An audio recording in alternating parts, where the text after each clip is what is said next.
Welcome to Hawkeye Pregame 90, a half-hour warm-up to today's Iowa-Illinois football game. Now here are your hosts, TV9 sportscasters John Campbell and Brad Schultz.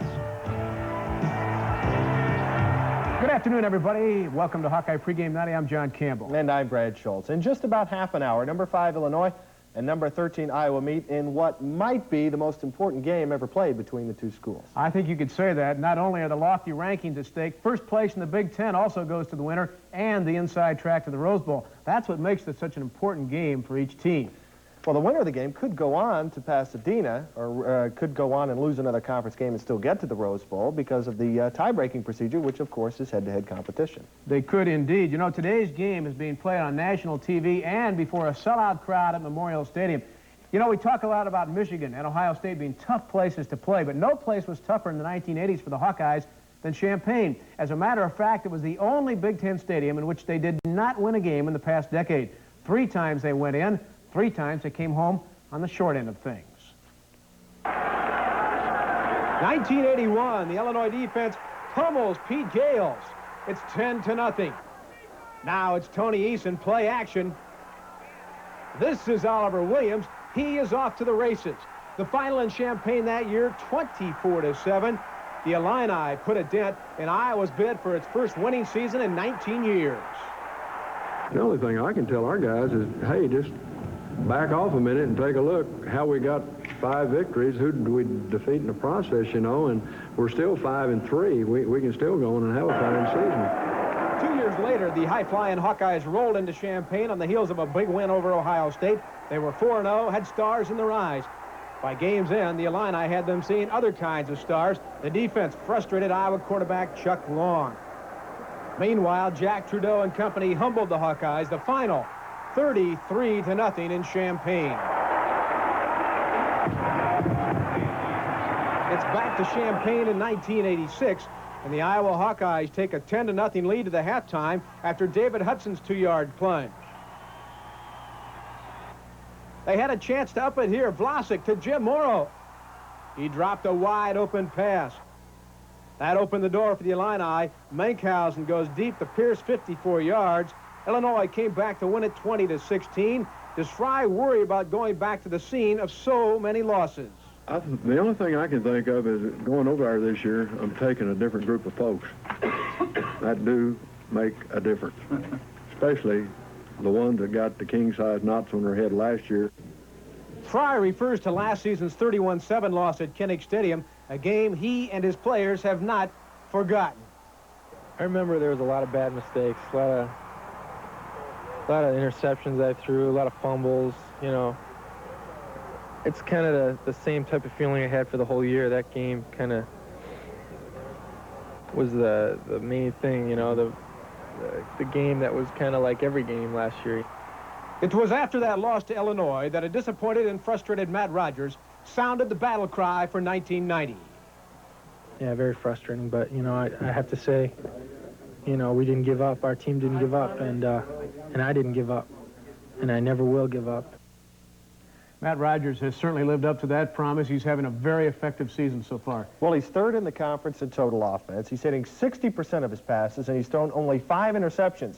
The result, Iowa is 6-1 overall, 4-0 in the conference, and last weekend, there was no letdown against the Northwestern Wildcats. A wind of over 30 miles an hour blew into Kinnick Stadium last Saturday and made passing a risky proposition at best. Yeah, that wind was really tough, especially when the game started. It was swirling all around, and it was right at our face. Naturally, the Hawkeyes stayed mostly on the ground. Nick Bell led the way with 136 yards and 3 touchdowns. Iowa rolled up 371 rushing yards. But when Rodgers had to pass, he did so effectively. 10 of 12 for 2 touchdowns, including this beautiful effort to Danon Hughes. 56-14 the final, and Rodgers was already looking forward to this week. I've pretty much already forgot about Northwestern, you know. I'm in the Illini frame of mind right now. And once again, John, no turnovers by Iowa. That makes 2 weeks in a row they haven't turned over the football. They lead the conference in that category, and they will certainly need to protect the football this afternoon. No question about that. In Illinois, they're going to face the #1 defense in the Big Ten and an offense that can put points on the board. Hayden Fry says the two teams are very much alike, with the experience factor going to Illinois. They probably are a little more physical offensively than we are with the big running backs and everything. But we're going to hope to try to balance that with some of our passing and some of our speed. The passing is on the arm of sophomore quarterback Jason Verduzco. His favorite targets are Sean Wax, third in Big Ten receiving, and Wagner Lester, who burned the Hawks for 2 touchdowns last year. Verduzco is fourth in the conference in passing, second in total offense. He takes a full 8 to 10 yard drop. He also rolls and sprints. So his lack of height has certainly not been a disadvantage to him. The rushing game is handled by senior Howard Griffith. Doug Higgins is the field goal kicker. He's #1 in the Big Ten and single-footedly beat Michigan State with 5 field goals. But defense is Illinois' strength. They're #1 against the pass, #1 in total defense, and All-American Mo Gardner will be in Mike Devlin's face all day. He's a big player, and if you can stop him from making the big plays, and you know, you can do better offensively. Yeah, I think the Hawkeyes have a real good football team, and when you play Iowa, and if you can win that game, you know, that's a real good boost in your season. Gardner has plenty of help. Against Wisconsin, tackle Mel Agee was so effective, he was named the Big Ten's Defensive Player of the Week. Illinois' defense is #1 against scoring. Iowa's offense is #1 in scoring. Something's got to give. Brad, you don't want to get behind Illinois. They've given up only 23 second-half points so far this season. Now stay with us. A former Hawkeye talks about his battle to stay healthy. Coming up, some current Hawkeyes are just what the doctor ordered. It's all next on Pregame 90. Welcome back to Pregame 90. Iowa and Illinois coming up in just about 20 minutes. Brad, this next story is about a former Iowa Hawkeye player who just happens to be the answer to a great trivia question. But Jonathan Hayes is certainly far more than that. He's a man who believes in giving back, and that's what brought him back to Iowa City last summer. He played in a golf benefit for the Johnson County chapter of the American Diabetes Association and later addressed the state meeting. You see, Jonathan Hayes is fighting the same battle they are.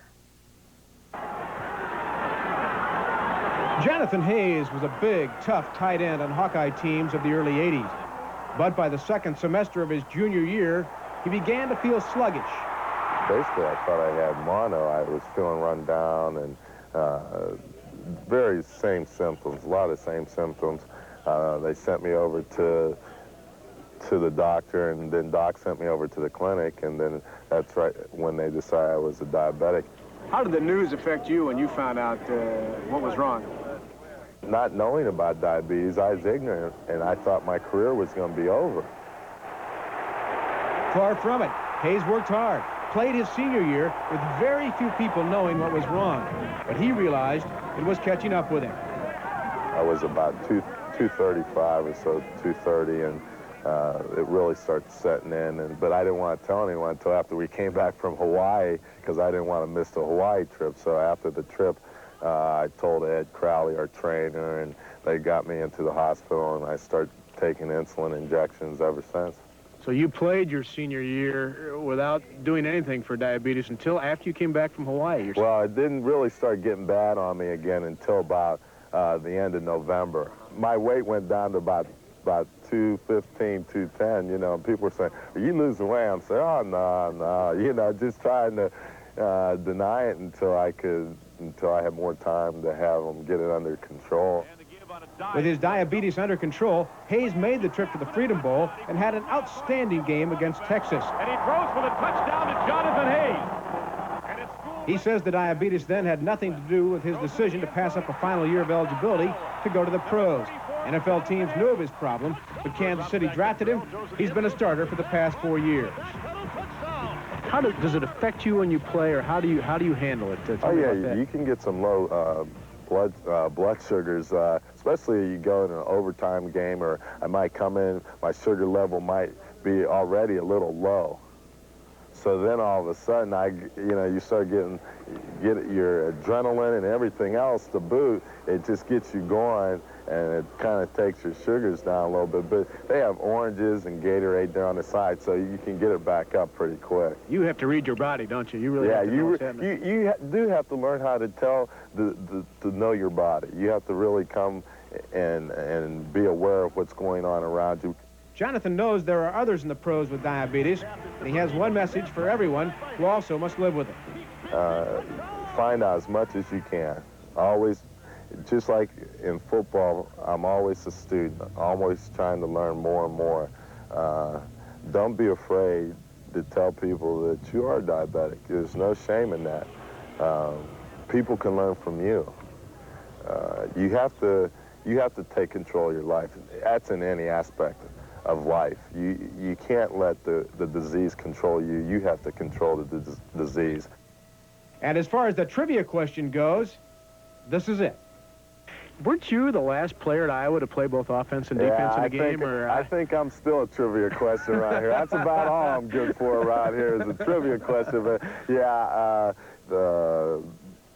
my sophomore year here, we got in trouble. We got some linebackers hurt. So in about 9 games on passing situations, I go in and play linebacker, and then I play tight end, 2 tight end situations for us. So I'm still known for something. It's not much, but it's something. Jonathan Hayes, a genuine good guy. He started the season with the Chiefs on injured reserve, had a shoulder problem, but he's back in the starting lineup, starting tight end for the Chiefs. You said Hayes is a man who likes to give back. This next story is about some current Hawkeyes who are also giving. They're giving of themselves and their time to some less fortunate young people. Most days, Matt Rodgers uses his arm to crank out touchdown passes for the Iowa Hawkeyes. But on this day, he was busy cranking out homemade ice cream. Rodgers and several of his teammates made 4 visits to the university hospital. They go to see the kids and help out however they can.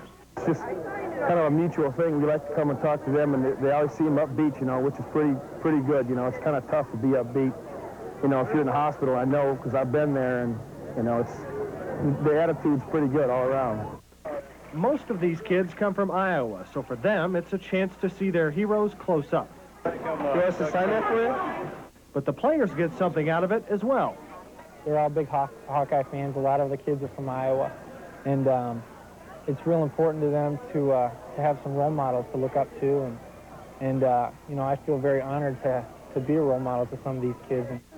Some medical experts think that these visits actually help the kids get better, and it certainly doesn't hurt recruiting that future All-American. Go Hawks! A loud one. Go Hawks! All right. Sarah Kessler feels the same way. Even though she came here from Mount Carroll, Illinois, it's black and gold all the way today in Champaign. Yeah, I like to watch my Hawkeyes, and my brother's a big fan, so, you know, he ended up watching them a lot, yeah. It's been kind of neat so far, you know, getting to meet, you know, people you see on TV and stuff. It's kind of nice. But despite all the fun, the players know there's a serious side to their visits. A lot of these kids have serious medical conditions and need all the visits they can get. Yeah, you can have as many as you want. A lot of the kids don't have a chance like I do, you know, and like the other football players do.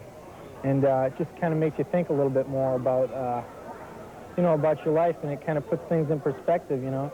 Whether these visits actually help the kids get better remains unknown. But to those involved, well, they have a different way of looking at it. Beautiful, isn't it? Should mention that that's not Bud Grant, of course, the former Minnesota coach. His name is Brad Grant. He's a kidney transplant patient, and he's doing very well. Good to see that story. And we invite you to stay with us. The Rams and Co-Hawks are celebrating 100 today. Memories will be your choice. We don't spare the horses on either side when we go after one another.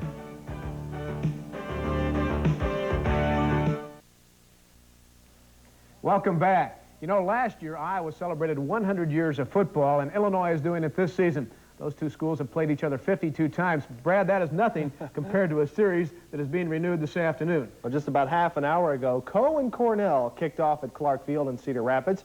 And it's not just any game, but the 100th meeting between these two old rivals.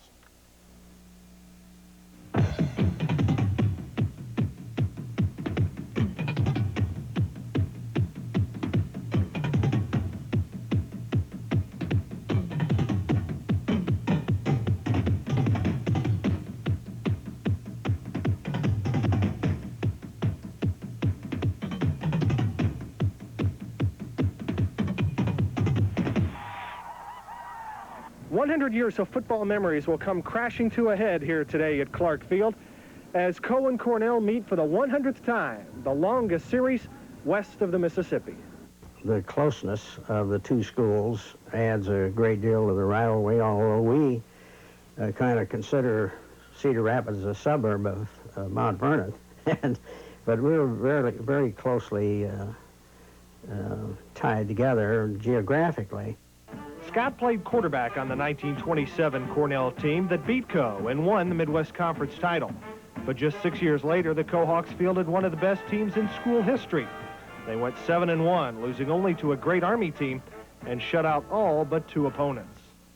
It might even be compared to the competition between a couple of brothers, you know. I think when it comes right down to it, what's good for Co is good for Cornell in the overall picture. Schwartz at Ruber and Scott took different paths after college. Scott went into coaching and spent 33 years in the Cornell athletic department. Schwartz at Ruber became a successful businessman, but they're tied together by a common bond, the bond of a rivalry that has become the stuff of legend. Our rivalry with Co is one of the outstanding ones in small college athletics across the nation. So all of us who've played football, and of course all Cornell alumni, are looking forward to this event. I've had season tickets to Iowa for 35 years, I suppose. But I give them away, tickets away, or sell them. I just get more kick out of this class of football. Some strange things can happen in 100 years. Both schools claimed victory in 1902 because of a timekeeper's error. In 1918, no one got to see the game because of a flu epidemic. And this year is going to be especially strange for Rick Coles, co-class of 1979, Cornell coaching class of 1990. It'll be a fun game for me. I coached at Co, of course, the last 5 years, and this is my first year at Cornell. But in the year that I've been here, the 2 months actually, I have grown real close to the young men in the program, the coaching staff, and the people on campus, and there's no doubt in my mind who I want to win Saturday.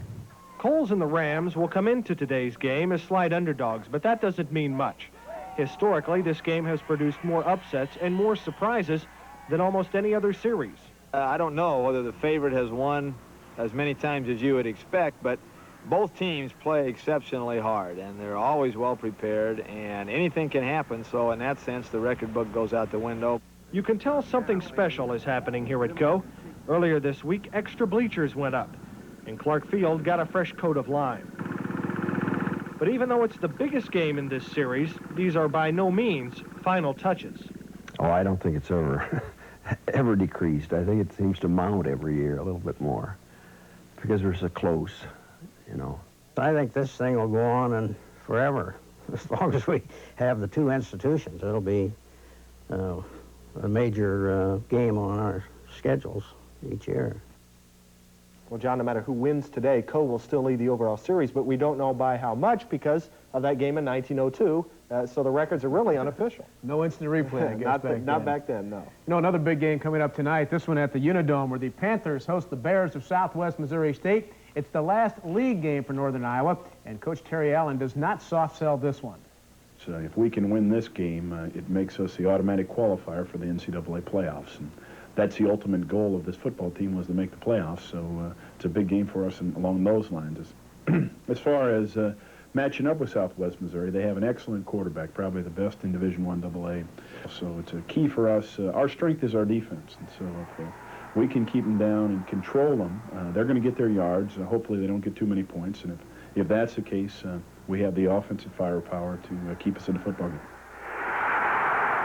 That game begins tonight at the Dome at 7. They're hoping for a sellout. We're told a few tickets are available. There's going to be a sellout today in Champaign, and when we return, some final thoughts from the players and coaches. The winner of this game will definitely have an upper hand over the control of the Rose Bowl berth. Welcome back. Just 2 weeks ago, Michigan coach Gary Moeller and Ohio State coach John Cooper were predicting that their season-ending game would decide the Big Ten race. The Rose Bowl representative. It usually does. It usually does, but now it looks like the Iowa-Illinois winner today will get a punched ticket to Pasadena. The coaches and players publicly downplay such talk, but they are well aware of what's at stake this afternoon.